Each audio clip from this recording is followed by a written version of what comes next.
देखिए, all party meeting का कोई इन्फॉर्मेशन हमारा पास नहीं है। आई थिंक शोभनदेव चट्टोपाध्याय को पास भी नहीं है। ये तो स्पीकर साहब का ये मैजिक है। ये कैसे जो होना चाहिए था वो नहीं हुआ, पिक एंड चूज कर दिया और अपना एक शैडो को, इधर भी रूलिंग उधर भी रूलिंग, तो एक शैडो पर्सन को, ऑपोजिशन लीडर को वो चेयर दे दिया। उनको ऐसे ही ऑपोजिशन लीडर चाहिए स्पीकर साहब को, जो ये जो एट्रोसिटीज हो रहा है, हिंसा हो रहा है तृणमूल कांग्रेस और लीडर्स के ऊपर, उसके बारे में कुछ नहीं करेगा। एक भी स्पॉट में नहीं जाएगा, एक भी पुलिस स्टेशन में नहीं जाएगा। जो हॉकर के ऊपर जो अत्याचार हो रहा है वहाँ पर नहीं जाएगा। ऐसे एक ऑपोजिशन लीडर उनको चाहिए, उनका ही शैडो होगा। जो सरकार बोलेगा उसमें यस सर बोलेगा। एक यस सर ऑपोजिशन लीडर के लिए स्पीकर साहब शायद इनको चुना है। तो अकॉर्डिंग टू रूल्स ये तो अभी कोर्ट में है, लेकिन अकॉर्डिंग टू रूल्स जो पार्टी ऑपोजिशन लीडर का हकदार है उसका कॉम्पिटेंट अथॉरिटी एक लेटर से स्पीकर को, जिसको रिकमेंड करेगा वही स्पीकर को करना चाहिए। लेकिन यहाँ पे कोई सिग्नेचर किसके पास कितना है इसका कोई मौका ही नहीं है। लेकिन स्पीकर सब तो वैसे चल रहे हैं, तो इसीलिए उनका जो यस सर ऑपोजिशन लीडर है उनको बुलाया, और जो ओरिजिनल ऑपोजिशन लीडर है शोभनदेव चटर्जी उसको नहीं बुलाया। दादा, आज पूर्व मुख्यमंत्री ममता बनर्जी ने इलेक्शन पिटीशन किया है। देखिए, पूर्व मुख्यमंत्री ममता बनर्जी एक पिटीशन किया है हाईकोर्ट। उन्होंने हाईकोर्ट में वो अफर्म करने के लिए विजिट किया था, लेकिन उसके बारे में हमारा लॉयर और सीनियर एमपी कल्याण बनर्जी वो डिटेल उन्होंने बोल दिया।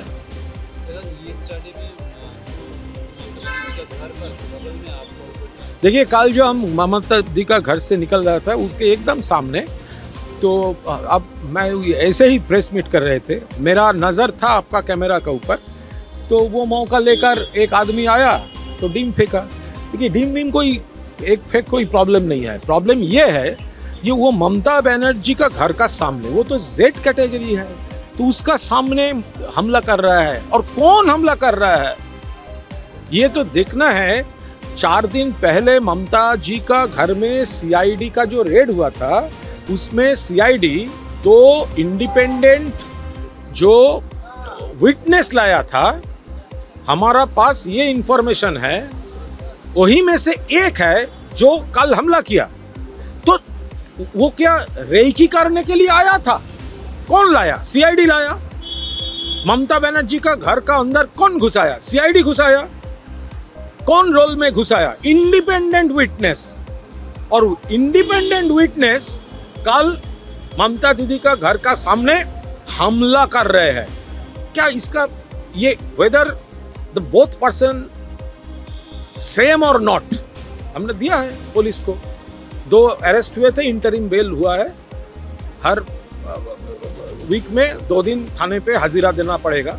लेकिन बेसिक क्वेश्चन है, जो ममता दीदी का घर के सामने हमला किया 4 दिन पहले, उसको सीआईडी कैसे इंडिपेंडेंट विटनेस बनाकर ममता दीदी का घर का अंदर घुसाया? वो तो रेकी करने आया था। सीआईडी का पास उसका नाम दिया किसने? उसका सोर्स कौन है? मैं सीआईडी को भी खत भेज रहा हूं कि आपका ये विटनेस मिला किधर से।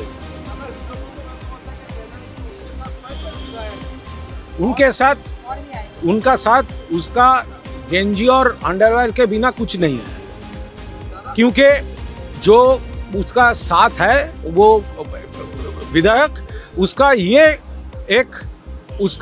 ये फीलिंग हो रहा है कि वो शैडो ऑपोजिशन लीडर है स्पीकर का, इसीलिए उसके साथ रहने से थोड़ा पुलिस का चक्कर, एडमिनिस्ट्रेटिव जो थ्रेट आ रहा है उससे थोड़ा रिलीफ मिलेगा। कोई एमएलए वहाँ पर ये संतुष्ट नहीं है। क्योंकि एमएलए लोगों को बहुत प्रॉब्लम हो रहा है, अपने क्षेत्र में प्रॉब्लम हो रहा है, और पुलिस जो तृणमूल वर्कर्स के ऊपर जो कर रहा है उसके रिलीफ के लिए उसको ये फीलिंग हुआ कि अब तक ये वो जो पीलो ऋतुव्रत है ना, पीलो, वो लोग हमको बोलता है चोटी चाटा, चोटी चाटा। अरे ममता दीदी हवाई चप्पल पहनता है, हम लोग चोटी चाटा है। ऋतु तृणमूल तो बालिश चाटा है, वो तो बालिश चाटा तृणमूल है। तो हम लोग तो गर्व से बोलता है चोटी चाटा। दीदी हवाई चप्पल पहनता है तो हम लोग चोटी चाटा, आप लोग बोलता है चोटी, हाँ चोटी चाटा है, तो आप तो बालिश चाटा है। वो तो चीफ मिनिस्टर भी उसको करके दिखाया। चीफ मिनिस्टर कुछ दिन पहले जब शुभेंदु अपोजिशन लीडर था, एक क्वेश्चन था वो ऋतुव्रत के बारे में, शुभेंदु ऐसे दिखाया। कौन दिखा? मैं नहीं, चीफ मिनिस्टर, आज का चीफ मिनिस्टर दिखाया। लेकिन वो अभी पार्टी से गद्दारी करके उधर है। तो MLAs they are very much worried and frustrated. They can't, they are now in a midway. They are not facing their area. वो लोग अपना इलेक्शन जो कॉन्स्टिट्यूंसी है वहाँ पर वो कम नहीं कर सकते हैं। तृणमूल वर्कर्स खफा हुए हैं, उसका स्टैंड, हाथ का ये अंगुली का इलेक्शन का ये काली में ही नहीं उठा, ये लोग गद्दारी कर दिया। लेकिन मैं एमएलए लोगों को कुछ नहीं बोलूँगा अभी, वो लोग सेटिस्फाइड नहीं है। उनका प्रायोरिटी है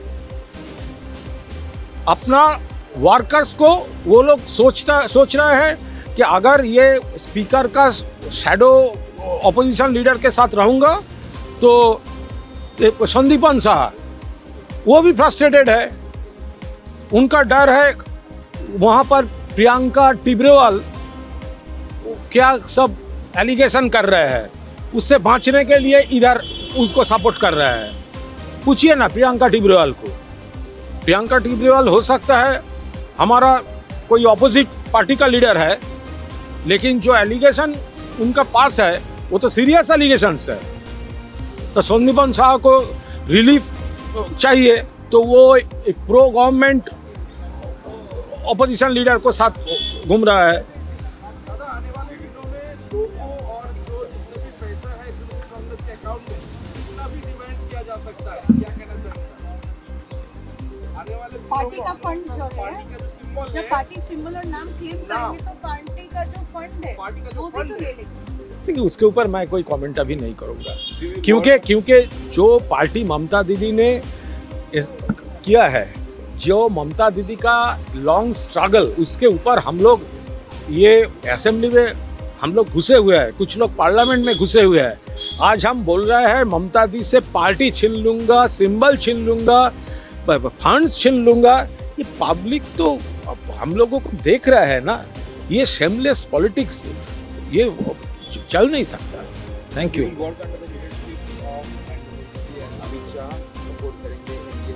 देखिए जो लोग एमपी लोग हैं, जो लोग एमपी चुनकर पार्लियामेंट पे अंदर घुसने का राइट मिला है, वो एंटी भाजपा वोटों से वहां पर गए हुए हैं। एक एक वोटर तृणमूल एमपी को जो वोट दिया है ना, वो एंटी भाजपा वोटर्स है। वो ममता दीदी का उम्मीदवार एंटी भाजपा, एंटी मोदी बोलकर वो पार्लियामेंट में गए हैं। और अभी ये लोग सिर्फ ममता दीदी या तृणमूल कांग्रेस से बेईमानी नहीं कर रहा है, हर एक वोटर उनका साथ बेईमानी कर रहा है, आइडियोलॉजिकली बेईमानी कर रहा है। क्योंकि जिस वोट में वो पार्लियामेंट गए हैं वो वोट एंटी भाजपा वोट है, और वो अभी भाजपा का साथ, वो वोट था एंटी नरेंद्र मोदी वोट। वो लोग इलेक्शन के पहले बोले थे नरेंद्र मोदी हटाओ, अभी बोल रहा है नरेंद्र मोदी जिंदाबाद। तो ये कॉन्ट्रडिक्शन कैसे हो सकता है? वो लोकसभा में जीते हुए 24 में 5 इयर्स के लिए, 26 का असेंबली इलेक्शन के साथ एमपीस का कोई संपर्क नहीं है। तो असेंबली इलेक्शन का रिजल्ट के बाद वो लोग को ये चेंज करना, ये कैसे हो सकता है? तीसरी बात, राज्यसभा में ये रेबेल एमपीज का मॉडल है रेजिग्नेशन। जवाहर सरकार, सुखेंदु शेखर राय, सुष्मिता देव, तो राज्यसभा में जो लोग रिजाइन कर रहा है और लोकसभा में वो लोग रिजाइन नहीं कर रहा है, किसी तरह एमपी रखना चाहिए। अगर हिम्मत है तो रिजाइन कर दीजिए, जाइए फिर वोट लेकर, कौन मना किया हुआ है? योगा डे लेके 5 दिन लेट पहुंच जाए। कोनो कमेंट। देखिए, इसका जो केसेस है उसका ऊपर मैं कोई कमेंट नहीं करूंगा, क्योंकि ये केस मेरिट का है और अभिषेक खुद बोल रहा है। लेकिन अगर कोई एक सिंगल पर्सन को प्लान रूटीन बनाकर एक एक दिन एक एक एजेंसी उनको बुला रहा है, तो इसके हर कोई सोचेगा इसके पास, इसके पीछे में कोई एक प्लान्ड कोई सोर्स है, कोई एक सेम सोर्स से ये हो रहा है। ये तो पब्लिक का ये तो सोच हो ही सकता है। আমাদের ভিডিও ভালো লাগলে লাইক এবং শেয়ার করুন, কমেন্ট সেকশনে গিয়ে জানান আপনাদের মতামত। আরও ভিডিও পেতে আমাদের চ্যানেল সাবস্ক্রাইব করুন এবং প্রতি মুহূর্তে খবরের আপডেট পেতে প্রেস করুন বেল আইকন।